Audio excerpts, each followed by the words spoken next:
Hi, welcome to this tutorial. I'm going to show you today how to make some bunting flags and how to put those onto a bias binding tape, like so. Okay, so I already have my squares of fabric already cut out. I'm going to be showing you a method that uses squares of fabric rather than sewing two triangles together. I particularly like this method because it gives you a lovely, neat, even triangle. It also gives you a very nice point, and it means the fabric doesn't move around too much as well. So you get a nice even size. Okay, so my squares are all the same size, 23 centimeters square. Obviously it's up to you what size bunting flag you want to make. You can do bigger or smaller, or copy mine. And they're also nicely pressed, so we're all ready to go. Okay, so take your first square, and with the fabric face up and with the pattern, the top of the pattern nearest to you. So a quick word about pattern and nap. Now, fabric with a pattern nap means the pattern only goes one way. So on this, for example, the beach huts and the lighthouse and the boats are all facing the same way. So if I turn my fabric, that is definitely upside down. So we don't want fabric upside down. Okay. This dotty splashy fabric, it has a pattern, but it doesn't have a right way up. So this doesn't have a nap. This is without nap. Okay. So fabrics with a pattern, with a nap rather, make sure that the top of the pattern is nearest to you and it's face up. And we're going to fold it bottom right to top left on the diagonal. Okay. Put a couple of pins in there to hold it in place. And then we're going to do exactly the same with the other flags. Now I'm just doing 3 flags here just to show you quickly. Obviously you probably need a few more to do a string of bunting. It's quite a good idea to have an odd number, because then your middle flag, so if you've got 5 flags, you've got 1 in the middle, and you can line that up with the center of your bias binding. Okay, so we've pinned those, and now I'm going to just stitch in a straight stitch from one edge to the folded edge, and that's the only piece of sewing that we're going to be doing. My seam allowance is going to be about 1/4 inch. I'm actually going to use the edge of my presser foot as a guide, because I know that it's a nice straight edge, so I know that will be straight. And as long as we do that on all the flags, they will all turn out the same size. Okay, so needle down to start with, a little forward and back stitch to anchor your seam.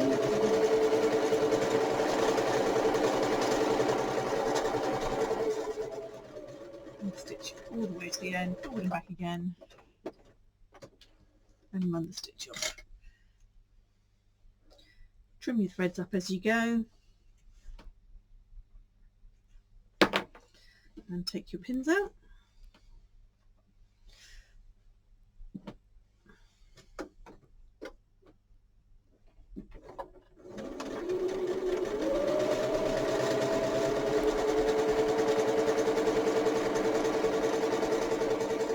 Just go as fast or as slow as you feel comfortable. There's no set rule about you have to go fast or you have to do it at this speed. Okay, you go at the speed that's comfortable to you, so that you can keep a nice straight line. Okay, now my machine is threaded up with just a neutral colour, just an ivory colour, because that's the colour of my bias binding that I'm going to put it on. But obviously if you've got different colour bunting flags, you might want to swap your thread over or change your bobbin thread before doing it. It's quite good to do these in a little production line, so we get all the stitching done first. Okay, That's that bit done. Right, the next thing we're going to do before we press and turn the flags the other way around is we're going to get rid of some of this seam allowance, because that's going to be just too much bulk in the bottom point where we want it to be nice and flat and neat. So take a nice sharp pair of scissors, and I'm going to cut just a couple of millimeters away from the stitching at an angle towards the outer edge. So I'm just cutting off the corner, okay, taking away some of that bulk. So we do that on all of them.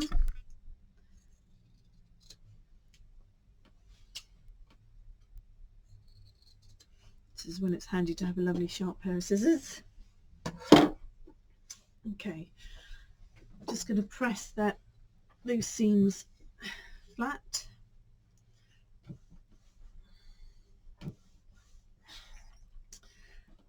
And then I'm going to pop the flag down on my table with the seam in the center, and I'm just going to push that seam allowance flat, and then I'm going to give that a press. And we do this so that when we turn them the right way round, it gives a lovely clean flat finish on the other side. Okay, so do all your flags.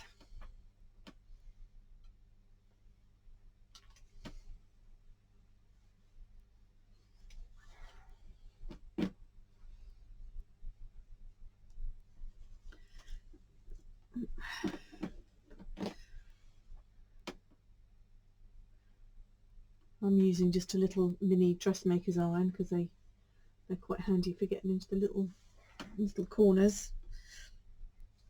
Let's do that one again. But just your normal steam iron will be fine. Right, now we're going to turn our flags the right way around. So we're going to need our point turner for this. You can use anything with a sharpish point. Please don't use your scissors. If I got £1 for every time I used my scissors and poked it through the end of my fabric, I'd be a rich woman by now. So please do learn by my mistakes. Buy a point turner, £2.40, or use something like a bluntish knitting needle. It can't be too sharp, otherwise it's going to stick through your fabric. But these work really, really well. So turn your bunting flag the right way around and just gently poke out that bottom corner, and you're going to do it so that the seam is in the middle. Okay, just give it a wiggle and it will pop out. It's quite satisfying getting a nice point to your flag.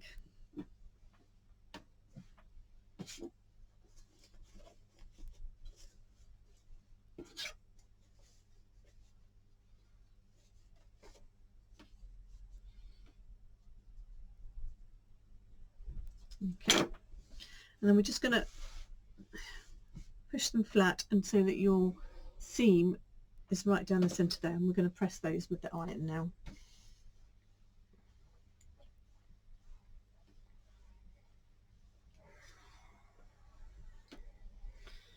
Just get that seam as close to the centre line as possible.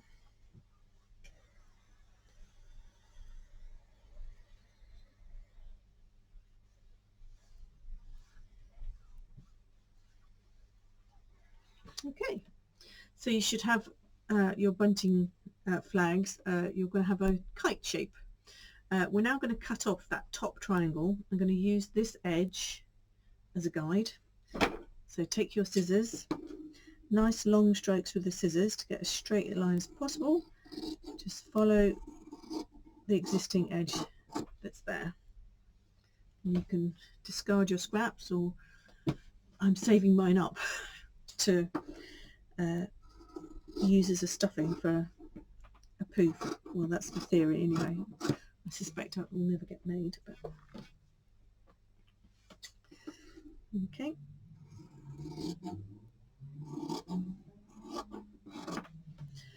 So there we have our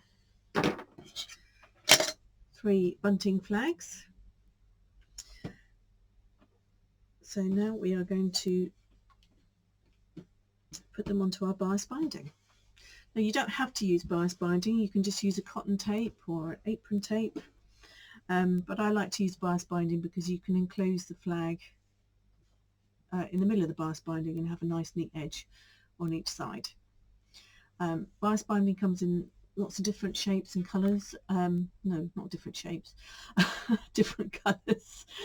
So there's loads of plain different colours, and we've got pattern ones, ginghams, florals, Christmassy ones as well. There's 2 different types of bias binding. There's single fold, which is the type which has a fold, each edge is turned in towards the middle, and that is called single fold bias binding. And then double fold bias binding then has an additional fold in half again. So we're actually going to create double fold bias binding by just pressing our binding in half. You don't have to do this, but I find it quite useful. Just makes setting your flags in place just that much easier. Obviously, if you're making meters and meters of bunting, then you may not want to do this step. But as we're just making a meter or so in this demonstration, I mean, if I was doing probably anything up to 5 meters, I'd do this. After that, it would probably get a bit tedious ironing that much bias binding.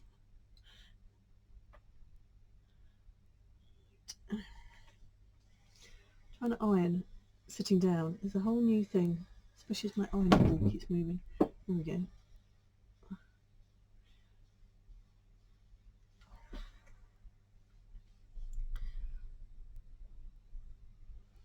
I'm going to stand up a second. I may disappear, but there we go.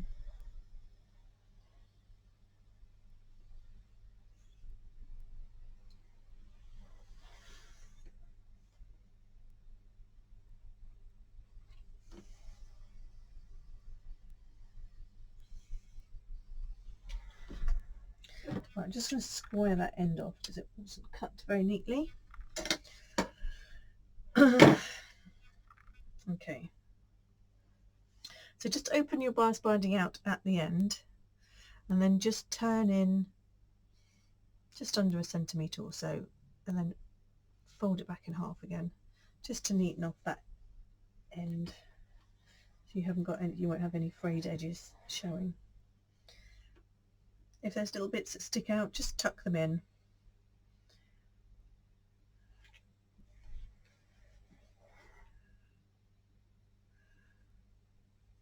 We're not on the sewing bee, so we're not going to have Esme or Patrick telling us off for not having neatened our ends properly. Right, I'm now going to find the centre point of my bias binding. Right, you can put a little crease in there, or you can take these pens, really useful pens. They are heat erasable. So you make a mark on your fabric, and the heat will erase the mark, or you can just rub them and they will come off. But heat works best, actually. Okay, so you have your bias binding in front of you with the wrong side facing up, so you've got the 2 folds facing up to you. Work out what order you want your bunting flags. Okay, and then a good tip from one of my customers was, once you've sorted out your colour order, just take a photograph on your phone, and then you can keep referring back to that if you're doing quite a few different flags. So decide which is going to be your centre flag. I think I'm going to have my beach huts as my centre flag. So with the right side facing you, you're going to line the centre seam with the mark that you made on your bunting. So you know that that marks the centre of your bunting strip. Okay, I'm going to pop my pins in. I do a pin in the centre and then a pin on each of the corners. Now if you put your pins in, I'll show you in a moment, if you put your pins in at right angles to the bias binding, that just means that you can actually stitch over your pins rather than have to remove them as you go. Or it also makes them easy to remove as well. So like so. So you get my pins, the pins are going that way and my bias binding is going that way. Okay, now you need to decide what gap you want between each of your flags. You might want your flags butting up against each other, you might want a little bit of a gap. I'm going to leave about a 2-inch gap. So I'm going to take my ruler. You can also do this with a piece of card if you don't have a ruler to hand. Just measure what the gap is, cut a piece of card to that width, and then use that as a guide or template. So I'm going to measure 2 inches from the first flag that I've pinned in, put a mark, and I'm going to do the same the other side as well. Okay, I need a slurp of tea.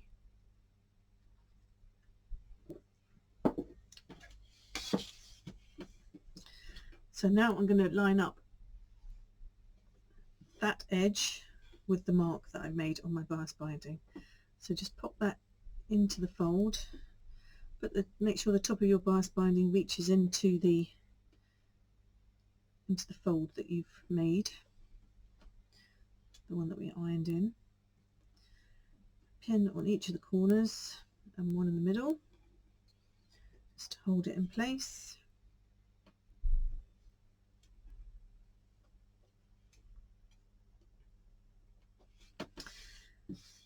And then on the other side I'm going to be lining up this edge with the mark that I made.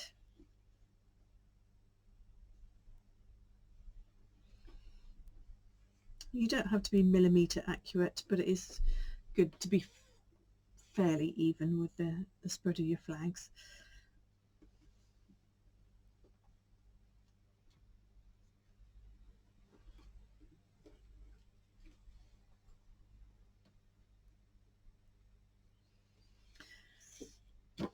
Right, so they're all pinned. So now all we have to do now is stitch. So we can stitch through the bias binding on this lower edge, just a couple of millimeters into the bias binding, and then it will catch on the other side as well. So only one row of stitching. We're going to start at the far end, and we're going to stitch this bias binding together here as well, so you get a nice tape. The reason I leave a long loop is so that you've got enough binding or tape to tie the binding up with, your bunting up with. Sorry, getting my words all muddled. Now I'm going to use a straight stitch for this. You can use a zigzag stitch if you're a bit worried about going in a straight line and not catching all of the fabric in. So zigzag stitch is a little bit more forgiving. I don't want my stitching to show, so I've got a thread that's the same colour as my bias binding. So if you've used an alternative colour bias binding, then make sure you change your thread or use a thread in a contrast colour, so that you've got a colour that you like that is going to show. So I'm going to line that up. So the trick here is to let your machine do the work, okay, to keep it in a straight line. Your feed dogs will feed the bias binding through, so you don't need to push anything through. I'm just going to hold a little bit of tension, but really very, very loose. So off we go. So forward and back stitch to start with.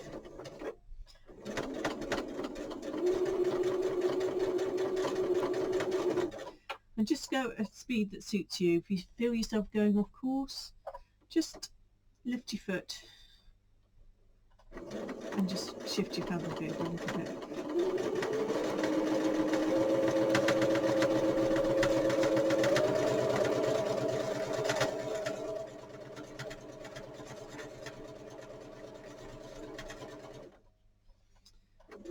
So as I said, zigzag is a little bit more forgiving because you've got a bit more stitch to work with.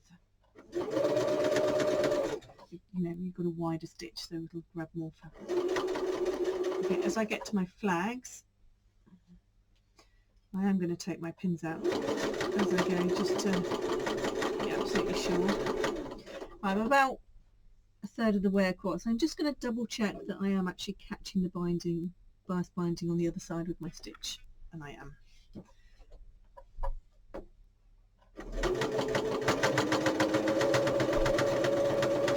And you'll probably hear the difference in your machine as it goes through the extra layers of fabric, different layers of fabric.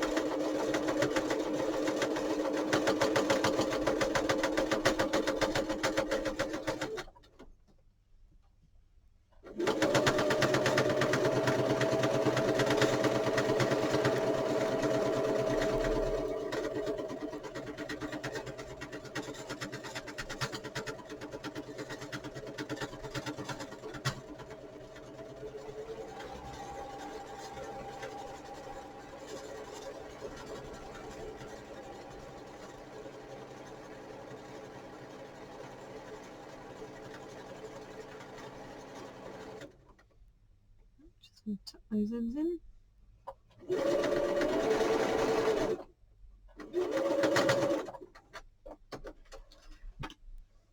Cut off my loose ends and take my pins out.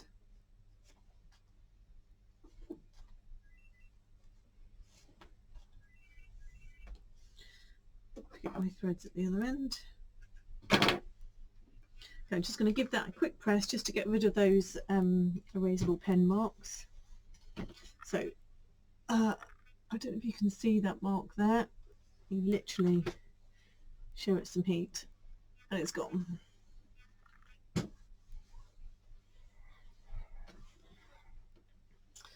And there we have it. One little set of bunting. Thanks for listening. Bye.